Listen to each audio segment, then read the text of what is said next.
Were you a fan of the original Witch Mountain movies? Not really. I mean, I watched it. I was like, God, this stinks. I don't know. I'm only kidding. I was a big fan of. I was a big fan when I was younger, and when I was younger, watching the original Witch Mountain movies, they were really, they were pretty scary. Not for me, actually, because nothing's ever scared me. But for everyone else I was watching it with, they were really scared. I was terrified when I saw those movies, but in a good way.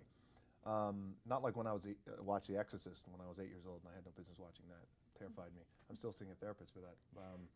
I was a big fan of the movie, so when Andy came to me with the idea, he said, I have this great idea, reimagining of the original with you in mind. What do you think? He pitched me this great story. They went off, wrote the script, and I loved it. Very cool. Now, this is your second time working with Andy, right? Sure. What is it about him as a director that you enjoy? What do you think when you're going, I'm going on an Andy set? First of all, I love Andy. I really, really do. I love that man.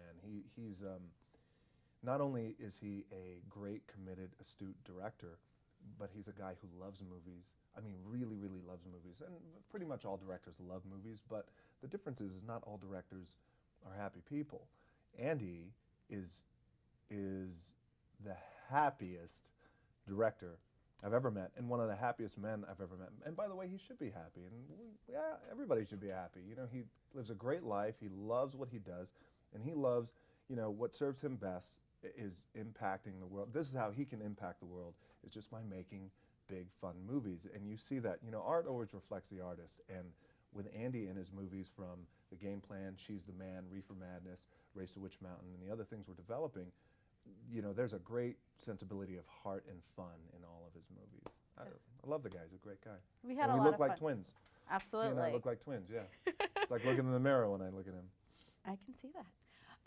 You're also well known for your stunt work. What is it about doing stunts that just is exciting for you? I love stunts. I love the physicality aspect of it. I love creating great action sequences, whether they're car action sequences or fighting sequences, and it's always a lot of fun. You know, and plus, I've come from that world of whether I played football for 10 years, I wrestled for another 6 years, so, you know, I love that aspect of making movies. And when you know, and there's always, it's great to do dazzling visual effects and dazzling stunt work, dazzling action sequences, but you know, there's nothing like punching a bad guy right in the face. It's nothing like it. It's awesome. What were some of the challenges of shooting here in Las Vegas? Well, I think some of the challenges were, well, I think the city ordinances that they had were that we had to shut down the strip, the famous Las Vegas Strip. So you can only shut it down from the hours of 2 a.m. to 5 a.m. So every night we were working from 2 to 5. Those were a bit challenging because a lot of times we had to have the kids too as well. So their hours posed a bit of a challenge. And on top of that, you know, when people come to Vegas, they come to Vegas, it's like, I'm going to Vegas and I'm having fun. I'm doing things in Vegas that I would typically never ever do, and I probably won't have the opportunity to do it again.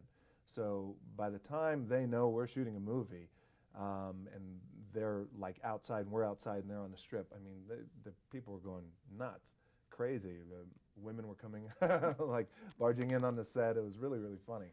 Yeah. Very entertaining, yeah. Now, why do you think Jack Bruno can't say no to these kids? Because he can very easily walk away from the situation.